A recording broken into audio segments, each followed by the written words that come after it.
अस्सलाम वालेकुम people, welcome to defence outpost. तो पिछले कुछ दिनों में आपको पता है कि मुजफ्फराबाद में MI-17 का क्रैश हुआ। अनफॉर्चुनेटली वहाँ पर 22 के करीब हमारे जो पैरामिलिट्री फोर्सेस के सोल्जर्स हैं और पाकिस्तान आर्मी के कुछ पायलट्स हैं वो यहाँ पर शहीद हो गए। उसके बाद आज भी हमने दोपहर में वीडियो में बात की कि किस तरह से पाकिस्तान आर्मी के जो अटैक हेलीकॉप्टर्स हैं, स्पेशली AH-1F कोबरा, वो भी कोई इतनी खास कंडीशन के अंदर नहीं है। तो यहाँ पर क्या वजह है कि पाकिस्तान जैसी एक कंट्री जो कि फाइटर एयरक्राफ्ट तो मैन्युफैक्चर कर रही है, लेकिन वो अभी तक एक हेलीकॉप्टर की जो फैक्ट्री है उसको अपनी कंट्री में एस्टैब्लिश नहीं कर पाए, डिस्पाइट के पाकिस्तान मिलिट्री की जो हेलीकॉप्टर्स की रिक्वायरमेंट है वो काफ़ी ज़्यादा है। चाहे अटैक हेलीकॉप्टर्स की बात हो, यूटिलिटी हेलीकॉप्टर्स की बात हो, उसके बाद जो हैवी कैटेगरी के ट्रांसपोर्ट हेलीकॉप्टर हैं MI-17 कैटेगरी के, तो तमाम सेक्टर्स के अंदर जो एक बड़ी रिक्वायरमेंट है वो एग्जिस्ट करती है। लेकिन शुरू से ही पाकिस्तान मिलिट्री ने इस सेक्टर के अंदर फोकस किया ही नहीं, बिकॉज इस सेक्टर के अंदर शुरू से ही कोई डिफिकल्टी हमें आई ही नहीं, क्योंकि यहाँ पर फाइट एयरक्राफ्ट जो हैं वो ज़्यादा सोफिस्टिकेटेड होते हैं हेलीकॉप्टर्स के कंपैरिजन में। तो जिस भी कंट्री से हमने हेलीकॉप्टर्स की डिमांड की तो उन्होंने हमें हेलीकॉप्टर सेल करने के ऊपर जो सहमति है वो जाहिर की और बाद में वो जो हेलीकॉप्टर्स हैं वो हमें डिलीवर किए गए। हमने अमेरिका से जो बेल 412 हेलीकॉप्टर्स हैं उनको अक्वायर किया। आज भी वो एक बहुत बड़े नंबर में पाकिस्तान आर्मी की सर्विस में है। उसके बाद रशिया ने MI-17 हेलीकॉप्टर जो है वो आपको प्रोवाइड किए। वहां पर किसी किस्म का इशू आपको देखने को नहीं मिला। तो जब इशू आपको देखने को नहीं मिलता, आपका मूड जो है वो इंडिजनाइजेशन की तरफ जाता ही नहीं है। फाइटर एयरक्राफ्ट हम इतना पहले क्यों मैन्युफैक्चर करने लग पड़े? बिकॉज 1990 से ही F-16 एयरक्राफ्ट के अंदर जो है, जब से हमने न्यूक्लियर वेपन्स को टेस्ट किया, प्रेसलर अमेंडमेंट जो है वो लगाई गई, उसके बाद से उस एयरक्राफ्ट के अंदर मसले खड़ा होने शुरू हो गए। उसके स्पेयर पार्ट्स की जो डिलीवरी है उनमें डिलेज आने लगे, जिसकी वजह से कारगिल वॉर के अंदर ये एयरक्राफ्ट कोई इतना मेजर रोल प्ले नहीं कर पाए। तो ये एक ऐसी सिचुएशन थी जब आपके पास इकलौता आपका जो फाइटर एयरक्राफ्ट है वो किसी दूसरी कंट्री के स्पेयर पार्ट्स की रहमो करम पर है। तो तब हमें यहाँ पर ये चीज ऑटोमेटिकली महसूस हो गई कि अब हमें अपना जो एक फाइटर एयरक्राफ्ट है, जो एक क्रूशल टेक्नोलॉजी है, इसके ऊपर काम करना हमारा काफी इंपॉर्टेंट है। तो एक तो पाकिस्तान एयरफोर्स को ठीक ठाक मोटिवेशन मिली अमेरिका के दोगलेपन से, और दूसरा पाकिस्तान एयरफोर्स के पास एक इंस्टीट्यूट मौजूद था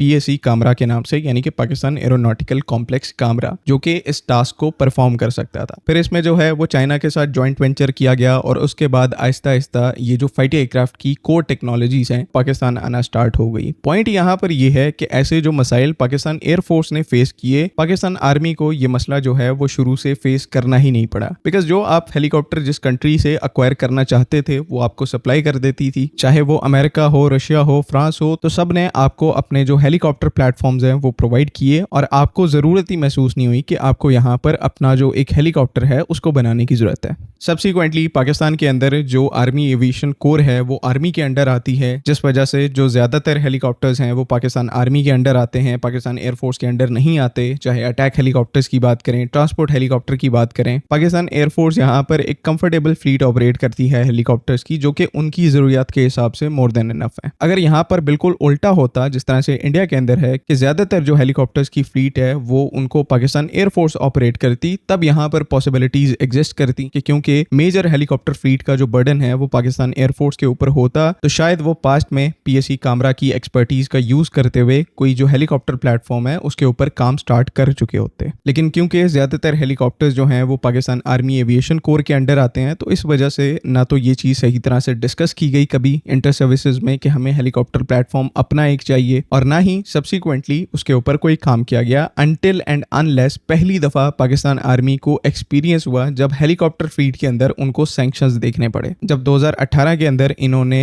अमेरिका से AH-1Z वाइपर अटैक हेलीकॉप्टर्स को ऑर्डर किया था और इनका ख्याल था कि हम AH-1F कोबरा को इजीली रिप्लेस कर पाएंगे, जो कि बाद में ऐसा नहीं हो पाया। अमेरिका ने उन हेलीकॉप्टर्स को ब्लॉक कर दिया, इवन उन हेलीकॉप्टर्स को ब्लॉक किया, यानी कि AH-1Z वाइपर को ब्लॉक किया, बल्कि जो तुर्की से हमने T-129 अटैक हेलीकॉप्टर्स लेने थे उनके इंजन्स को भी पाकिस्तान को सेल नहीं होने दिया। तो यहाँ पर आकर 2018-19 के दरमियान पाकिस्तान आर्मी की लीडरशिप को पहली दफा एहसास हुआ कि जहां पर हम फाइटर एयरक्राफ्ट में लेट 2000s के अंदर काम कर रहे थे, अच्छा मौका था कि वहां पर हेलीकॉप्टर प्लेटफॉर्म्स के ऊपर भी काम कर लेते, तो कम से कम हमारे पास अपना एक प्लेटफॉर्म होता, या फिर यहाँ पर एक बैकअप प्लान होता कि वेस्ट की तरफ से अगर हमें हेलीकॉप्टर्स डिनाई किए जाते हैं, स्पेशली अटैक हेलीकॉप्टर्स, तो हमारे पास अपना एक सोल्यूशन होता। PAF क्योंकि अपने इक्विपमेंट में ये गेम जो है वो बहुत पहले समझ समझ चुकी थी, तो उन्होंने अपने GF-17 जैसे प्रोग्राम्स के ऊपर काम कर लिया, PFX के ऊपर काम स्टार्ट कर दिया, लेकिन आर्मी जो है वो इस रेस में पीछे रहेगी बिकॉज रियलिटी का एहसास जो है वो हमें काफी देर से हुआ है। खैर जो भी कुछ इस टाइम के ऊपर जैसे भी हुआ, इंटरिम सोल्यूशन के लिए कम से कम हमें चाइना से जो Z-10ME अटैक हेलीकॉप्टर्स हैं वो तो मिल ही रहे हैं, लेकिन साथ साथ फाइनली यहाँ पर आप ये कह सकते हैं कि इस चीज की इंडिकेशन है कि हमारी जो मिलिट्री लीडरशिप है उनको इस चीज की रियलाइजेशन भी हो गई है कि अब हमें इंडिजिनस हेलीकॉप्टर के ऊपर भी कहीं ना कहीं फोकस स्टार्ट करना चाहिए। इसी वजह से यहाँ पर नेस्टेप और तुर्किश एरोस्पेस इंडस्ट्री के दरमियान एक जॉइंट अटैक हेलीकॉप्टर को लेकर डिस्कशन जो है वो इस टाइम के ऊपर चल रही है, जो कि एग्जिस्टिंग T129 अटक का जो सेकंड वेरिएंट है यानी कि अटक 2 उसी का एक मॉडिफाइड वेरिएंट होगा पाकिस्तान आर्मी के लिए, जो कि पाकिस्तान में पोटेंशियली ट्रांसफर ऑफ टेक्नोलॉजी के तहत मैन्युफैक्चर किया जाएगा अगर ये पाकिस्तान आर्मी की रिक्वायरमेंट्स के ऊपर फिट बैठता है। इसी तरह से जो तुर्की का गोकबे यूटिलिटी हेलीकॉप्टर प्लेटफॉर्म है उससे रिलेटेड भी यहाँ पर जो ट्रांसफर ऑफ टेक्नोलॉजी है उसकी बात चल रही है, और इवन चाइना से भी Z-10ME के पाकिस्तान की तरफ से अगर बल्क में ऑर्डर प्लेस किए जाते हैं, यानी कि Z-10ME का जो ऑर्डर है वो अगर 100+ यूनिट्स को क्रॉस करता है तो ये प्लेटफॉर्म भी इसकी जो एक फैसिलिटी है उसको पाकिस्तान में ओपन किया जाएगा, जहां पर इसमें 60 to 70% जो इसके कंपोनेंट्स हैं उनको पाकिस्तान में मैन्युफैक्चर किया जाएगा। तो ये इस टाइम के ऊपर 2-3 जो प्रपोज्ड प्लान है वो इस चीज को इस टाइम के ऊपर हाईलाइट करते हैं कि कहीं ना कहीं हमारी जो मिलिट्री लीडरशिप है उनको एहसास तो हो गया इस चीज का कि हम हेलीकॉप्टर प्लेटफॉर्म्स में लेट हो गए हैं, लेकिन वो इस टाइम के ऊपर जो मोस्ट सुटेबल अप्रोचेस हैं उनको फॉलो कर रहे हैं, बिकॉज इस टाइम के ऊपर हम ये रिस्क नहीं ले सकते कि एक नया हेलीकॉप्टर प्लेटफॉर्म जो है वो अपने से बनाना स्टार्ट कर दें। अगर नया एक डेवलपमेंट का प्रोजेक्ट खोलेंगे तो ऑब्वियसली आपको अपने बाकी जो अंडर डेवलपमेंट प्रोजेक्ट्स हैं उनसे फंडिंग कट करनी पड़ेगी, और ये इसी तरह से है कि मिसाल के तौर पर आप PFX के प्रोजेक्ट से फंडिंग निकाल के जो है वो एक हेलीकॉप्टर प्रोजेक्ट में डालना शुरू कर दें। सबको पता है कि PFX जो है वो यहाँ पर एक मोर इंपॉर्टेंट प्रोजेक्ट है ओवरऑल पाकिस्तान की नेशनल सिक्योरिटी के लिए, तो उसको कैरी आउट करना प्रायोरिटी बेसिस के ऊपर जरूरी है। इसी वजह से जो इस टाइम के ऊपर बेस्ट अप्रोच है पाकिस्तान के लिए, क्योंकि बजट कंस्ट्रेंट भी है, तो ज्वाइंट वेंचर या फिर ट्रांसफर ऑफ टेक्नोलॉजी किसी दूसरी कंट्री के साथ वो इस टाइम के ऊपर सबसे ज्यादा सेंस बनाते हैं, और हम इसी डायरेक्शन के अंदर होपफुली जाने वाले हैं। लेकिन फिर वही बात कि ये जो सारी गेम है ये अगले 5 से 10 साल की है। अगले 2-3 साल तक आपको अपनी रिक्वायरमेंट के लिए इंटरिम सोल्यूशंस अपनाने पड़ेंगे। जो ट्रांसपोर्ट हेलीकॉप्टर की फ्लीट है उसको सस्टेन करवाना पड़ेगा, बाहर से ही आपको कुछ प्लेटफॉर्म्स अक्वायर करने पड़ेंगे, तो ये तो साथ साथ चलता रहेगा। लेकिन अच्छी बात है कि हमने इनिशियल्स में काम स्टार्ट कर दिया है हेलीकॉप्टर प्लेटफॉर्म के ऊपर, लेकिन जो पास्ट में इस डोमेन के अंदर हमारे साथ सिचुएशन रही है जिस वजह से हम लेट हो गए हैं उसका ऑब्वियसली यहाँ पर इम्पैक्ट होगा। और मतलब इस एंगल से देखोगे तो कल ही अभी हमने बजट के ऊपर बात की है कि किस तरह से 17% के इंक्रीज के बाद भी हमारा जो डिफेंस बजट है वो $10.9 बिलियन के ऊपर है, यानी कि $11 बिलियन भी नहीं है। तो हेलीकॉप्टर्स को साइड पर भी रख के जो भी इस टाइम के ऊपर हम इंडिजिनाइजेशन में फोकस कर रहे हैं ये इस टाइम के ऊपर हमारे वेट से बहुत ऊपर के काम है जो इस टाइम के ऊपर हम कर रहे हैं। कोलंबिया जैसी कंट्रीज, डेनमार्क जैसी कंट्रीज जिनका जो डिफेंस बजट है वो हमसे कई ज्यादा है, लेकिन उनके पास अपना एक भी इंडिजिनस प्लेटफॉर्म इस टाइम के ऊपर एग्जिस्ट नहीं करता। पाकिस्तान में तो सिचुएशन जो है वो आपके सामने है कि किस तरह से हर दूसरे सेक्टर के अंदर जो है वो इंडिजिनाइजेशन के ऊपर फोकस किया जा रहा है, चाहे वो फाइटर एयरक्राफ्ट हो, टैंक्स हो, आर्मर्ड फाइटिंग व्हीकल्स हो, एयर डिफेंस सिस्टम्स हो,